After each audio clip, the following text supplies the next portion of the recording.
Guess what? What? We are picking back up where we were. Anybody remember where we were?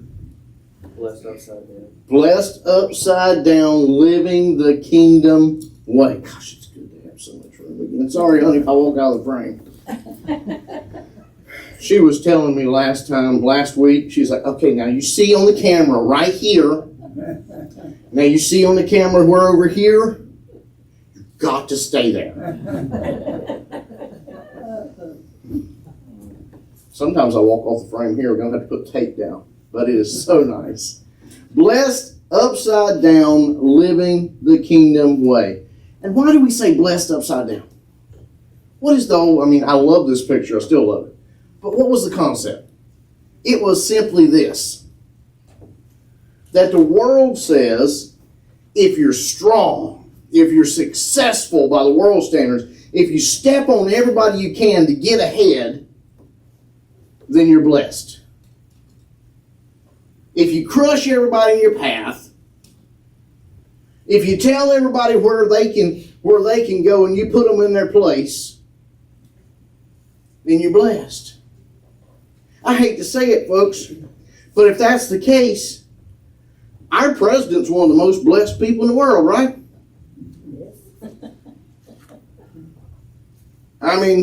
Love him or hate him, he does fit this mold. He does fit this mold. Love him or hate him, either way, he does fit this mold. Blessed are the strong and successful and those who will do anything to get ahead, and yet God says something different. God says something different. God says, blessed are the poor in spirit, blessed are those who mourn, blessed are the meek. And we could go on, but we're getting our point across here. That's what God says. And it reminds me of the imagery of a father. The imagery of a father. How many of you played games with your mom or your dad growing up? And how many of you won every time? Almost every time. Amanda kicks my butt. Amanda kicks my butt. I'll just hold back. Well, that's a whole nother lesson. We're not going to get into that. But the truth is, most of the time they let you win as much as possible to build your confidence, because it's not about the game. It's not about the game.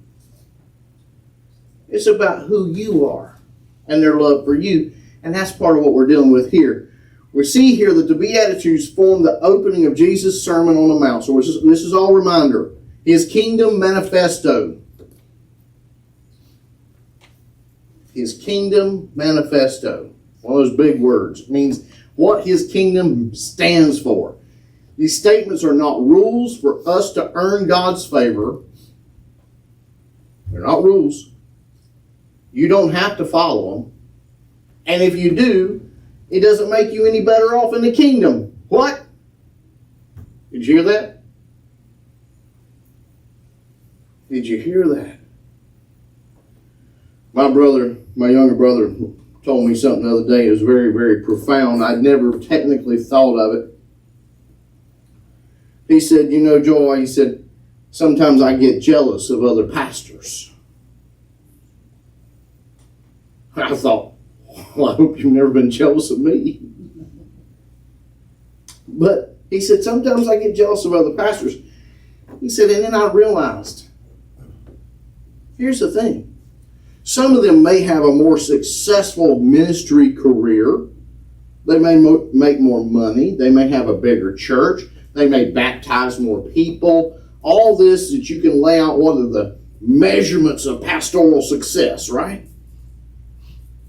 He said, but the thing is, as long as I'm doing my job the right way, and they're doing their job the right way, we're going to get to heaven and enjoy the same rewards. So what I want you to understand is these Beatitudes, what Jesus wants to see for you, not from you, for you. We're going to talk about that. Is not to earn God's favor. It doesn't earn you anything else. What it does is it really shows everybody around you who your king is. Did you hear that? Did you hear that? The way you act. Bible says they will know your mind by the way you love each other. And it says you'll be known by your fruits. This is what produces fruits. We're studying it right now. This is the core of it. This is your 2 plus 2. This is not algebra. This is not calculus. This is not rocket science. This is your basic Christian foundations that we're studying right here. Last time we said, blessed are the poor in spirit, the kingdom of heaven is theirs. It is not a command to earn God's favor. Again, it describes the character of those already walking in His grace. Very quickly, what is poor in spirit? It's not about material poverty or low self-esteem. It's about admitting our spiritual bankruptcy before God. How many of you know what's in here? Words, right? So my uncle told me one time, he said, I can tell you what's in every book and every library and all the world. I said, what's that? He said, words. Here's the thing. How many of you had this entire thing memorized? Oh. We don't, do we? How many of you have everything God would have you know memorized? How many of you think you're perfectly aligned with God? And you know everything you need to know about Him? Roger's making the best face right now. I discovered a secret, and I think it applies to God too. This secret, gentlemen, will help you out. Hunter, I'm really going to help you out. Okay? This thing is really going to help you out. Husbands, stop trying to figure out women. If you do, you die before you can tell another man. I'm joking there. Here's the thing. How does that apply to God? We need to just listen to God. You hear me? We spend so much time trying to figure Him out. Right? Like checkers or chess. What's my next move? All right, God, I bet we're going to do this. Right? Stop. Remember, we're spiritually bankrupt. We don't know everything. And we're not supposed to. We're not supposed to. All things are revealed to us in time. In time. So we're looking today, blessed are those who mourn, for they will be comforted.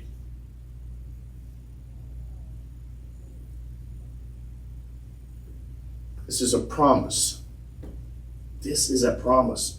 Not something to earn God's favor. You can't go around crying all the time and think that's going to win you more points. Right? But it's a promise from God, and it points to His consolation, the way He deals with us and treats us now. You see, you understand what we're saying here? Let's keep going. When you realize how much you need God, when you realize how much you need God, everybody in their life at some point will come to a realization that they don't know everything. That this life is full of mysteries, full of struggles, full of strife, full of things, and we can't understand. We ask the question, we hear it all the time, why did this happen to me? Why am I having to go through this? Why? And that's when you're going to realize how much you need God. When your life is upside down, that's when you're going to realize it. That awareness often leads to grief. Grief over sin, brokenness, and pain. Because here's a big realization. How many of you have ever been at that point where you're like, oh, why? And then you realize this. You're the one that caused it. Ever been there, or is that just me?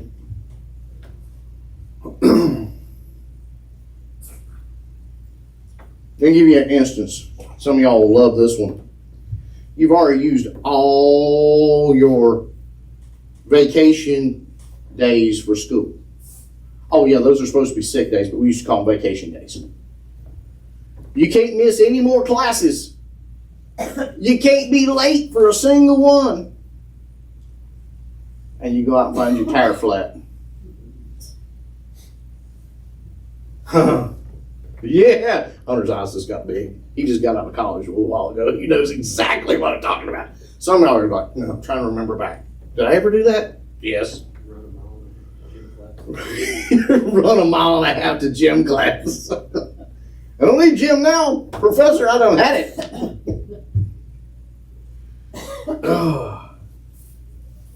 Some of y'all might have had that with PT.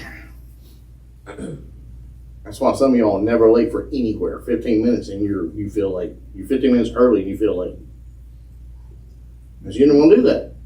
There's the thing. You realize, hey, my own sin, my own thing, I've done this to myself. And then what do we say? Oh, God, just get me out of this and I'll never do it again. Don't y'all think it makes God laugh? God, you get me out of this mistake I've made. I'll never do it again. But that awareness of needing God, knowing our life is completely out of whack, and there's nothing we can do about it.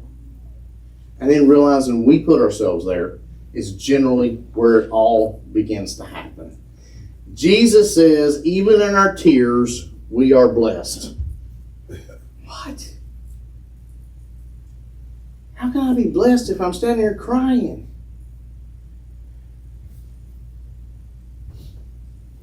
How can I be blessed? How can I be blessed if I've just lost something that's very important to me? Maybe a loved one, maybe a pet, maybe some. How did I blessed in my tears here? Right? Have we asked that question before? And yet Jesus says, even in your tears, you're blessed.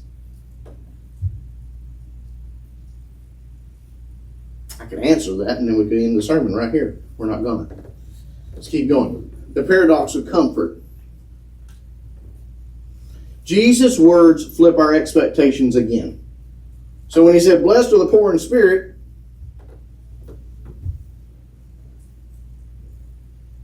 we were like, what? Now he says, blessed are those who mourn, and we're like, what? What? What does it mean to be blessed while I'm mourning? It's not really a blessing, is it? Do you ladies think you're the prettiest when you're crying? I don't think I've met a woman yet. Like I said, the mascara starts to run. Get the raccoon eyes. There's runs in the powder on the face. Oh, I've got to fix my makeup. Then that makes you cry even more. You got to do it again. And then you can't get rid of that burning mascara for a while. It just is like pepper spray in your eyes, is what I've been told. Never had any in my eyes, but first of all, I couldn't put it on. I'd jab myself in the eye. You're still pretty. Yeah, I agree. The thing is how are you blessed while you're doing that? You don't feel blessed though, do you? You don't feel pretty if you're crying. So Jesus' expectations again flip us upside down. In a world that hides pain, Jesus says sorrow can be sacred.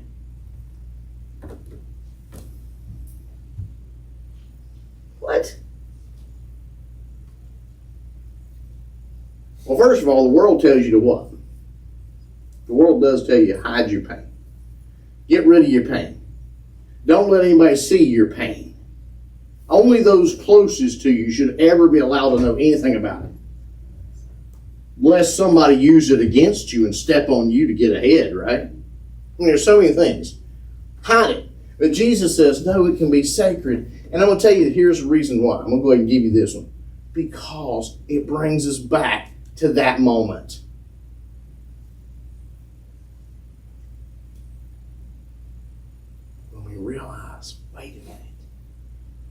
need God. What do you mean, Pastor? Again, we go back to that. If I've lost a loved one and I'm crying, how am I blessed? How is that sacred? Realize how much you need God.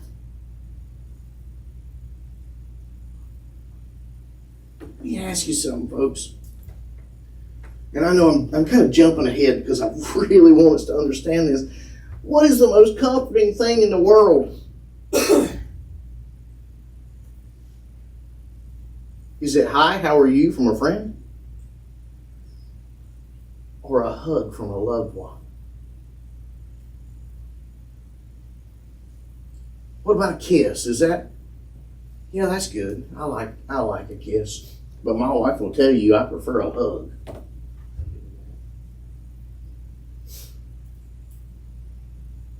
You understand what I'm saying? I like a hug. It's comforting. Is it not? Whether you're mourning or not, it's comforting. What does a baby want? To be held. And guess what? This may shock some of you, but we never completely grow up.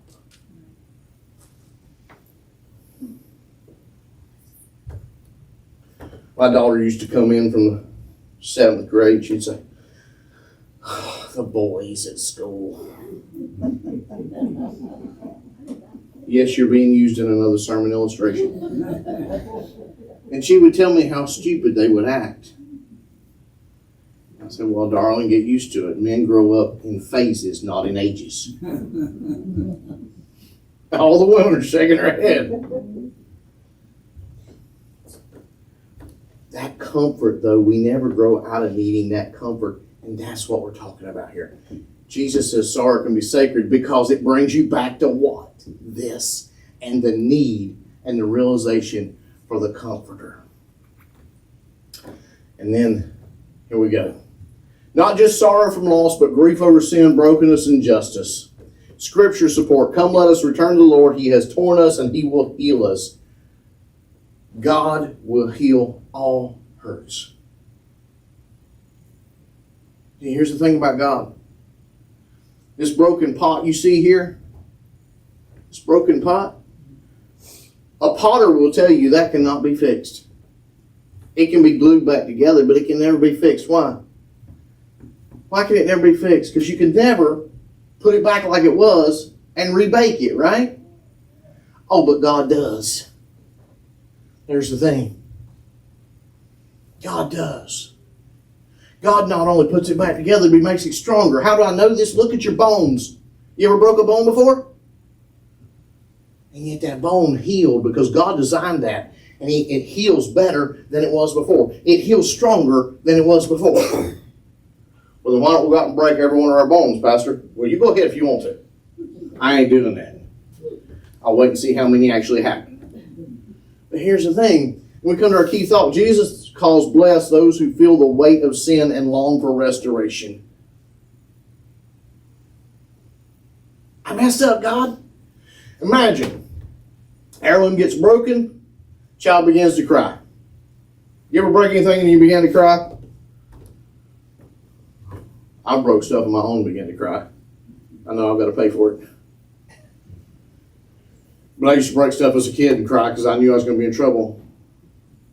But I still had to go where? I had to go tell mom and dad so I could be forgiven. The parents don't scold you, though. They embrace you. And that's the kind of mourning God blesses. A broken heart that runs to Him. Pastor, where do I go when I'm feeling upside down? Pastor, where do I go when I'm feeling hurt? Pastor, where do I go when somebody's hurt me? When I'm feeling that emptiness inside. I'm asking y'all, where do you go? Oh my goodness. Now guess what? We can end the whole thing and we can go out on the street. You think I'm kidding you? That's the simplicity of it. You see somebody hurting. Do you need to know why? No. Guess what? Jesus can fix it.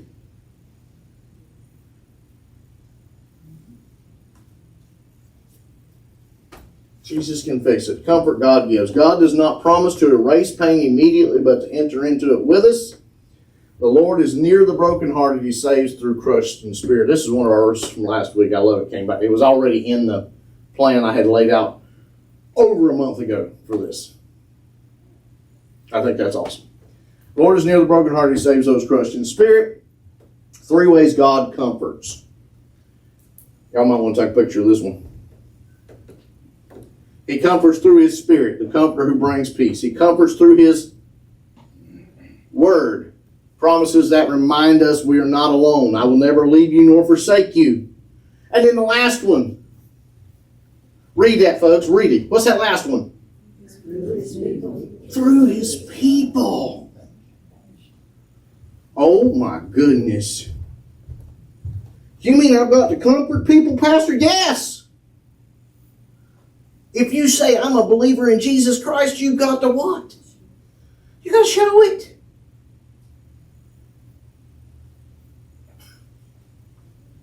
It's funny though. It's so funny. Man told me one time, he said, some of y'all will get this illustration real well. The Christian army is the only army in the world that kills its wounded.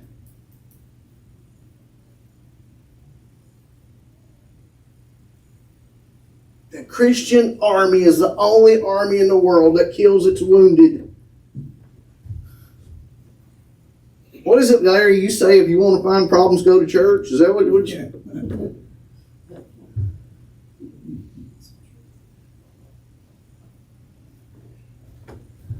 Through His Spirit, the Comforter who brings peace, through His Word, promises that remind us we're not alone. And then guess what else God expects?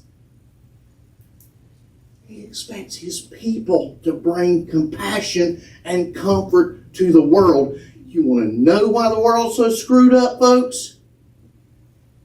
You want to know? We keep asking, I can't believe this has happened to our world. Our society is falling apart. It's because the church sat down inside 4 walls and shut up.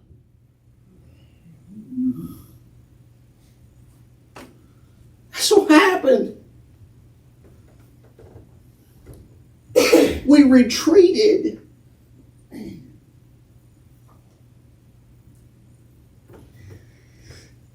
We have the greatest power ever known. If God be for us, who can be against us? Imagine if the entire U.S. military decided that it was going to go conquer a tribe of natives who still use spears, and yet at the last moment retreated.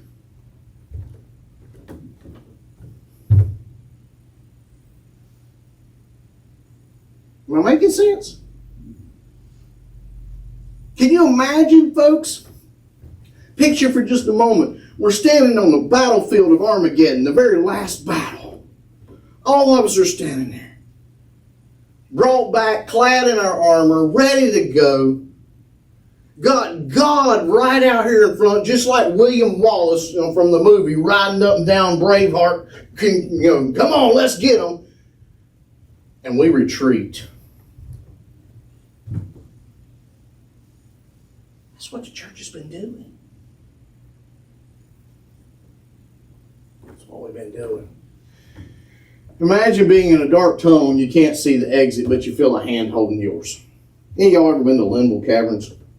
Linville Caves? They turn the lights out. I was so thankful they let me hold whoever beside me hand. And they tell you that a guy lived in there back in like the 1860s through 1880s. He deserted the army and he's lived in there for 20 some years till he died. Did you imagine? It's too dark in there for me to live. Julie will tell you.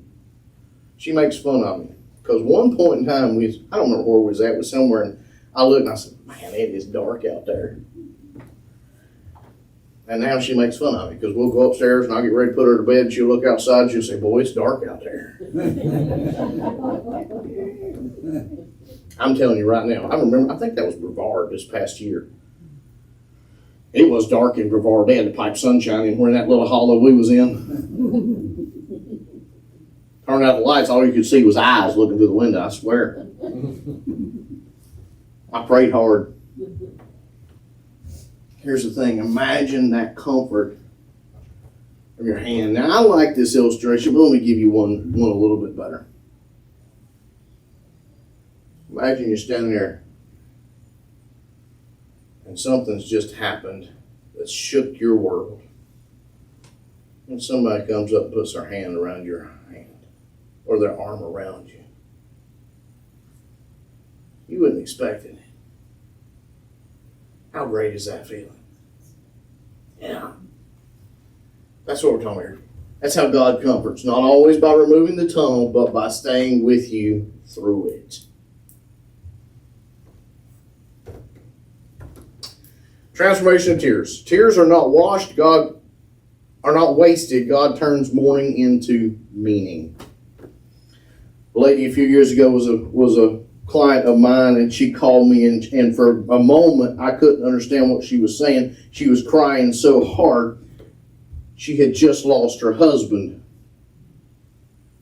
He had had some cardiac problems, and he was actually attending a poolside cardiac care rehabilitation thing, and had another heart attack, and he actually had a heart attack and then hit the water before the paramedics could get him out of the water. And they actually had to go in and determine whether he died of a heart attack or drowning first.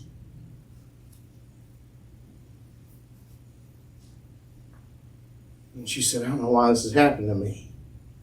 Interesting enough, a few years later, after that, we were talking, she was leading a ladies' widow Bible study at the local senior center.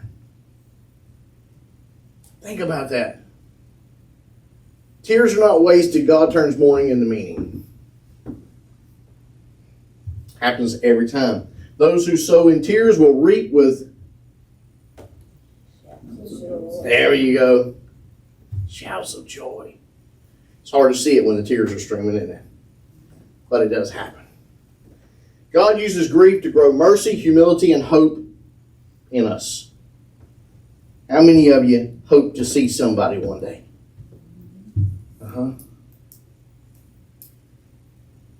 How many of you hope you won't do the same stupid mistakes today that you did yesterday?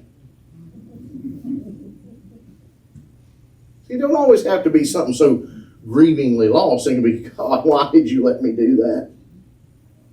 I told God 1,000 times, God, why didn't you go ahead and just tell me you were going to make me a pastor, and I could have been a whole lot further along. And I said that to him until he must have got just slightly annoyed, like that, like some of a kid poking you, mommy, mommy, mommy, mommy, or daddy, daddy, daddy, daddy. And he finally said, would you have listened? And I had to sit back and go, no, I wouldn't have. I would not have listened at all. Here's the thing. God uses everything to grow in us humility, mercy, hope. And we become, through those things, what? Better stewards for Him. And what's funny is the better steward we become for Him, guess what? Our life gets better. You don't believe me? How many times could you have hurt somebody else for things they said to you? Now you look back and you're glad you didn't. Reverse that. How many times have you said something to your spouse that you wish you could have taken back?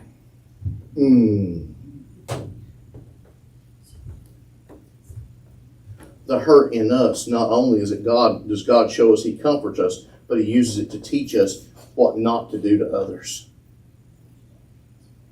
Does that mean God caused it? No, more than likely. Go back. What I said earlier, I found out most of the time I had caused it to myself.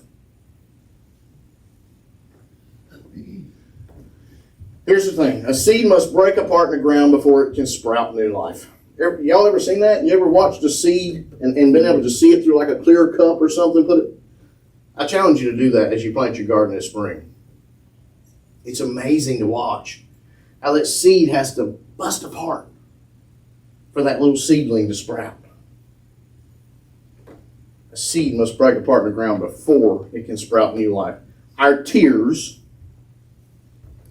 our tears have to soften the soil for God's new growth to happen. So that old saying, and you heard me pray it earlier, if we didn't have the sunshine, or if we didn't have the rain, we wouldn't appreciate the sunshine. It's the same with the seasons. If we hadn't had Bobby's snow, we wouldn't be looking forward to spring. Right? Something good in everything. There's something good in everything. What most of us don't realize is if you look it up, a lot of times the reason for snows, heavy snows, does a couple things. One, and if y'all don't know this, I'm going to give you a little science lesson. One, it kills a lot of the bugs. It freezes and kills a lot of bugs.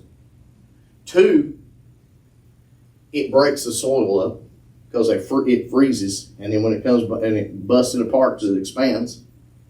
And three, it puts water in the water table for our gardens. 2 inches of snow waters the ground more than 2 inches of rain. Look it up. Here's the simple truth. It has to happen.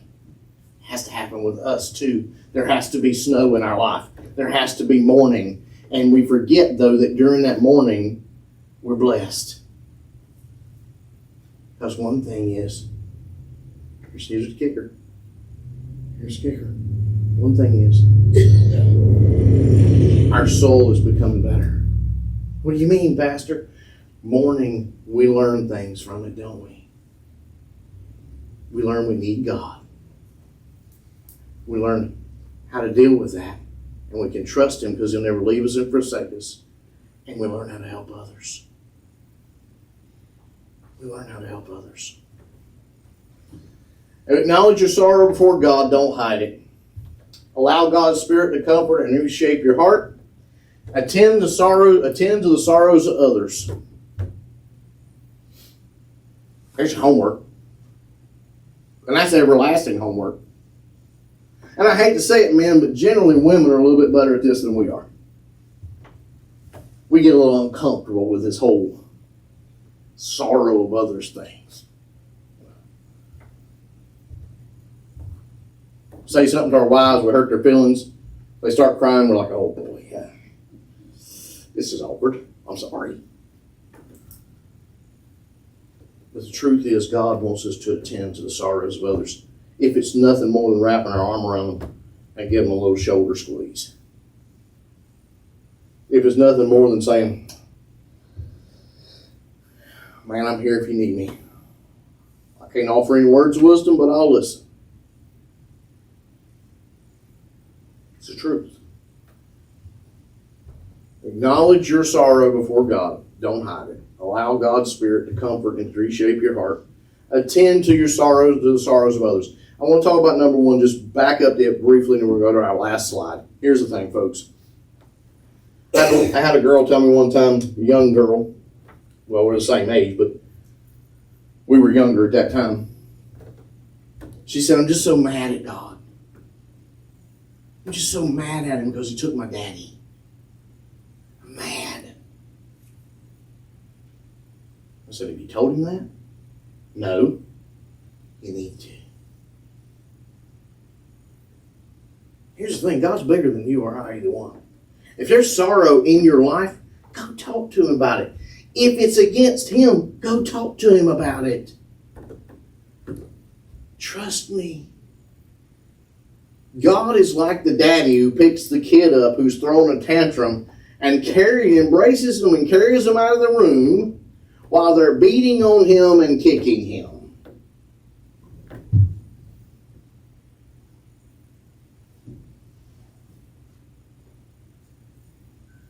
Acknowledge your sorrow before God. It doesn't get any better unless you acknowledge it, unless you talk to Him about it. Allow His Spirit to comfort and reshape your heart. It's okay to ask God, why God? What have I got to learn from this? What do you want me to learn from this period of mourning in my life? What do you want me to learn from these people being terrible to me at work? What do you want me to learn from all this?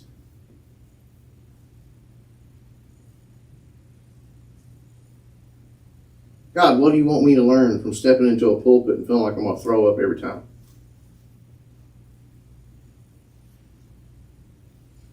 Allow God's Spirit to comfort, reshape you. Attend the sorrows of others. Goes without saying. They're God's people too. Even if they're not Christian, they were created in the image of who? Yeah. Simply put, blessed are the brokenhearted. Jesus meets you in the morning, not in the morning of the day. Yes, he's there as well, but in your mourning, in your sadness. Not to silence your tears, but to turn them into comfort. Here's the big question as we go to pray today. What do they tell you on airlines, folks? What's one of the things they tell you about the mask? They say, first, put yours on before you help somebody else put theirs on. There's where women are the craziest. They want to put them on their kids first. No, you can't help the kid if you pass out. Put yours on first. What does Jesus say about judging? And it applies to comfort too. Remove the plank from your own eye before you pluck the splinter. It's the same concept. So here's the thing. As we go into our time of prayer, they're going to bring on the music. As we go into our time of prayer, folks, you need to be asking. You are the word. You need to be asking, where do I need comfort today? Where's the things missing in my life?